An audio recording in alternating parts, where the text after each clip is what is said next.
Good evening, everyone. Thank you so much for joining us. This is the dual enrollment admission process for the 2024-2025 school year, and we're going to go through how to get started in dual enrollment.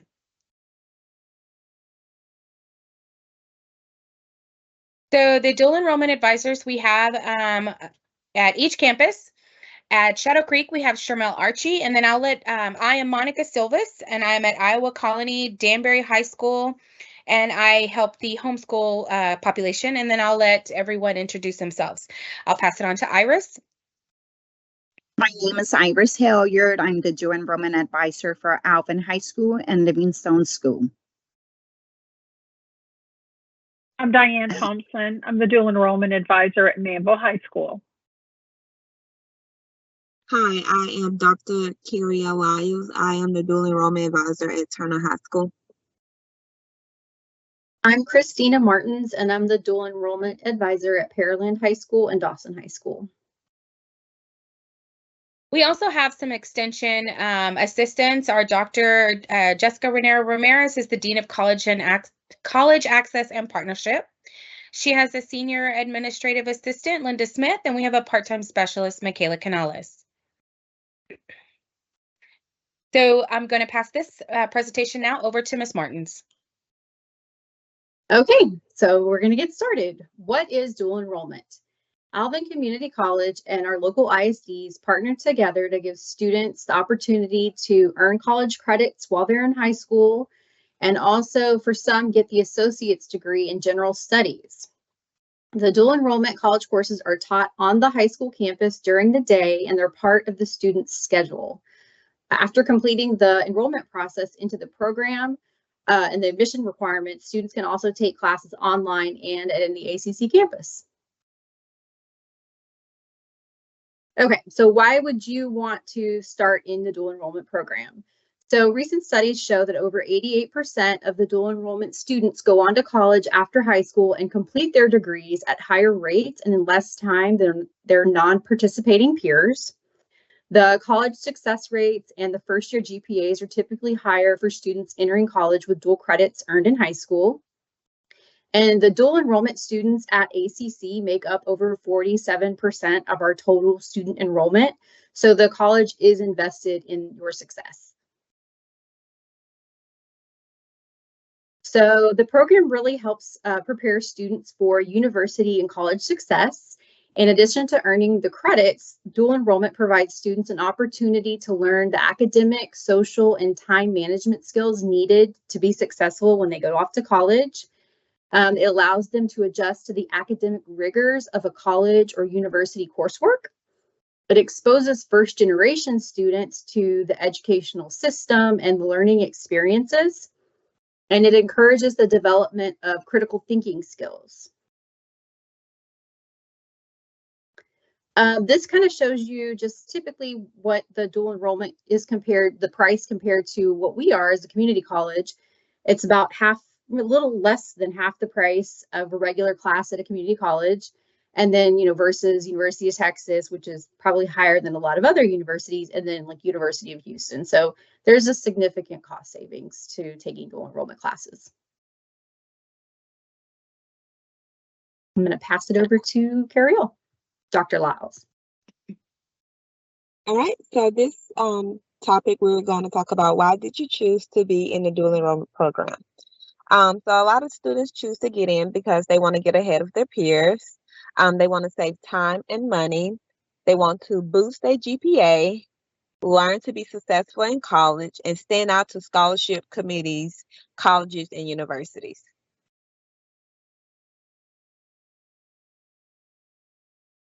What kind of students take dual enrollment classes?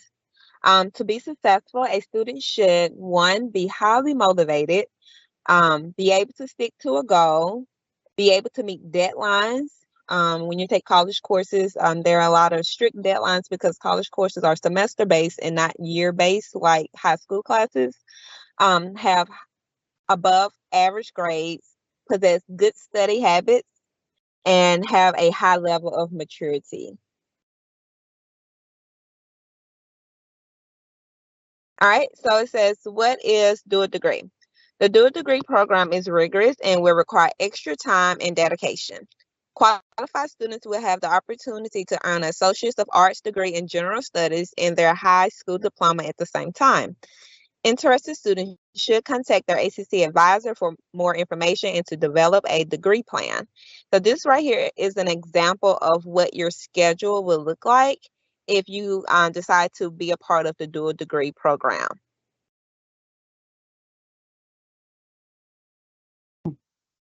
All right. So thank you, Dr. Lyles. When our students have earned their credit at Alvin Community College through dual enrollment, they can transfer their credit out. There are a variety of colleges and universities that will accept those transfer hours. College courses are transferable if the student earns a grade of C or higher. Private colleges and universities, you know, it's hard for us to predict that. Some will accept, some will not. So there's a little research to be done on the part of the student. The same thing is true for out-of-state schools. Students who either complete their dual degree or students who are earning credits with Alvin Community College apply to college as a freshman. Our dual enrollment students are not considered transfer students, even if they have earned their complete associate's degree. All right, the dual enrollment versus AT, what are the differences? This is a lot on this screen. I'm not going to read all of this. I'll try and make it as concise as possible. Both classes are rigorous and challenging and offer an opportunity to earn college credit. Dual enrollment courses are taught on the campus by professors as opposed to AP classes that are taught by AP instructors. Students who take dual enrollment courses can take them at the high school campus, at an ACC campus, or online. Students in dual enrollment earn their courses. Those get posted on their high school transcript and the college transcript. Only a grade of C or higher will transfer to colleges and universities. The AP exam determines whether or not the class will count. So this one I feel like is important. The AP exam is kind of use it or lose it. You could go into that test with a 99 average in the class, and if you score a 2 on that test, you're not getting any college credit, as opposed to a dual enrollment class where you can work on that class the entire semester and capture the credit that way. Students can take both dual enrollment and AP at the same time. We certainly have many students who mix and match. FERPA, this is something that's sort of a mind shift, I guess, for our high school students, Federal Education Rights to Privacy Act. For once the student, regardless of the age, enrolls at the college level, that student is viewed as an adult in terms of their educational privacy. So for parents to be able to speak to a professor about grades or assignments, then the student has to fill out a FERPA form release from their advisor. The form must be filled out by the student in person with their ACC advisor, and a FERPA code is issued to the students. The students can then share the code with the individuals they've listed on the FERPA form, and that information is also housed in the college system.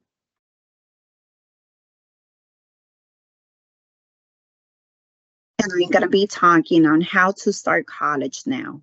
The first step will be to submit your admissions application at Alvin Community College. That would take 20 to 25 minutes to do that through applytexas.org.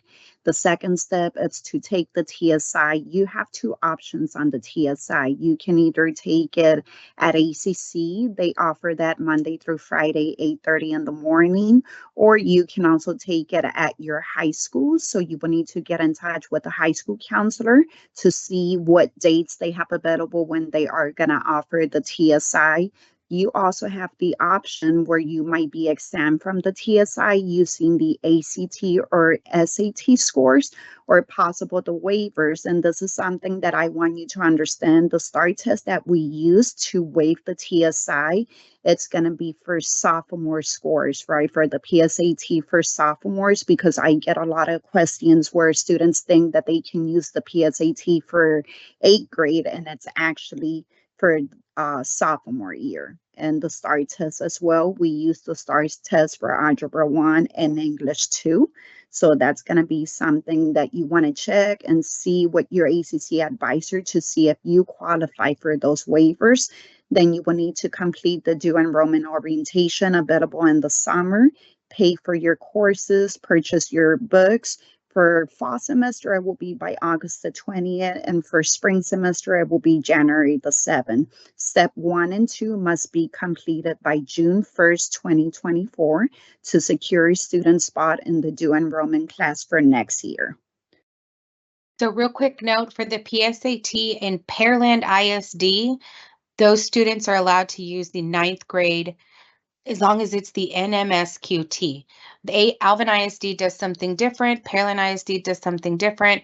Danbury ISD, and then your homeschool students, if whatever public school they go to test, it depends on where they go.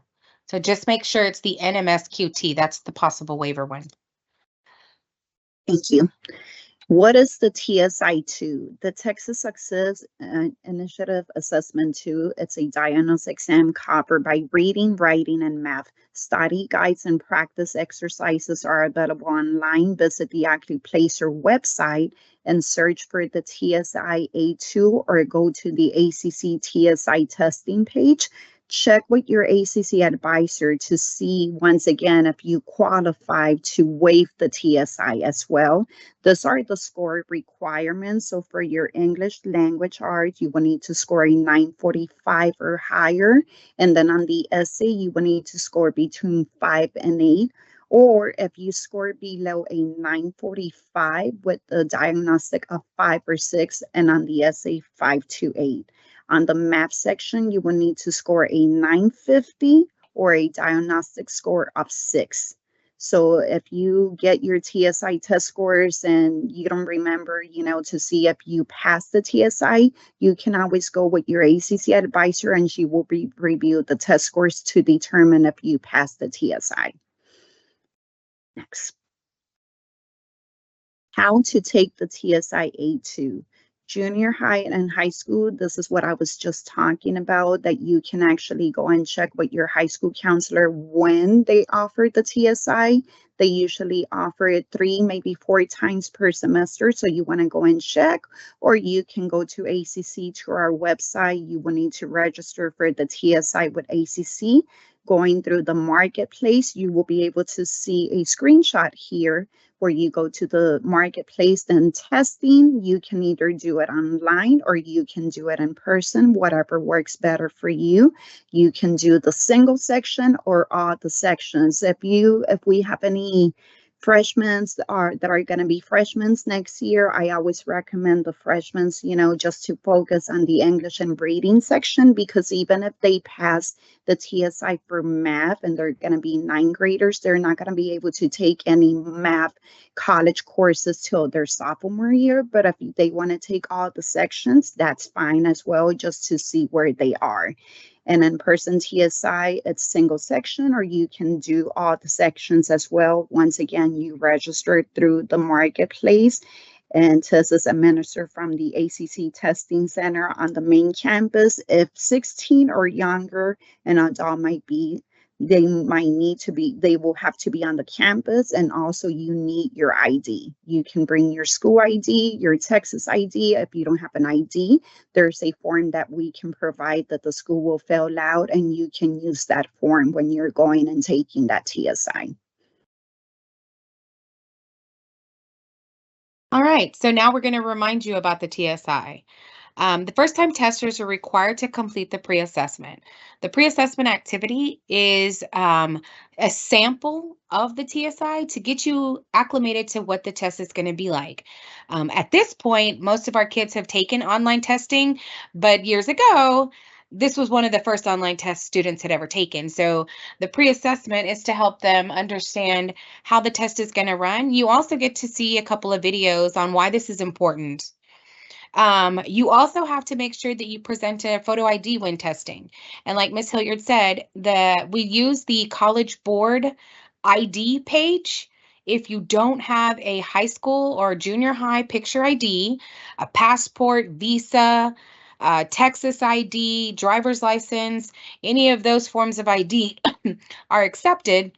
And if you don't have any of that, reach out to your dual enrollment advisor or go to our webpage. We do have it, and I'll show you our webpage later. We do have it under the College Board testing. I think it's picture ID or something like that. And so you take that to the junior high, you get, or the high school, you get it verified that you are that person. They put a picture on it and they notarize it, and then you can use that as a form of ID during the day of the test. So test day details are provided when you register for the TSI. If you're taking your test at your high school or junior high, those set of instructions are going to be different than what we talked about. So you will need to reach out to the testing coordinator at that campus. At the junior highs, it's usually the counselors. At the high schools, it's also the counselors. Sometimes they have different principals that take care of the testing, but there's someone on the high school and junior high campuses that knows about the TSI in Pearland, Alvin, and Danbury school districts. So make sure you reach out to those people for the test details. Also, reminders, application and testing must be completed by June 1st. A lot of times we do our scheduling based on enrollment, and so we need to make sure that you've completed everything before we leave for school so that we can start getting instructors from ACC to fill for the classes. And so this is why we give ourselves a June 1st deadline. It's better rule of thumb if before you leave your year, you are ready and prepared for next year's dual credit. So if you're in 8th grade, before you finish 8th grade, make sure you've completed your dual enrollment process for your 9th grade year. Same thing with 9th, 10th, and 11th. And once again, these are our dual enrollment advisors. We have Miss Archie at Shadow Creek, Miss Hilliard at Alvin High School and Livingstone's on Tuesdays. I'm at Iowa Colony Monday, every day but Thursday, because Thursday I'm at Danbury. I also assist the homeschool population. We have Miss Thompson at Manville High School, Miss Lyles at Turner College, Dr. Lyles at Turner College and Career. And then on Mondays and Wednesdays, we have Miss Christina Martins at Pearland. And on Tuesdays and Thursdays, she's at Dawson. But thank you so much for taking time out of your night. We appreciate it.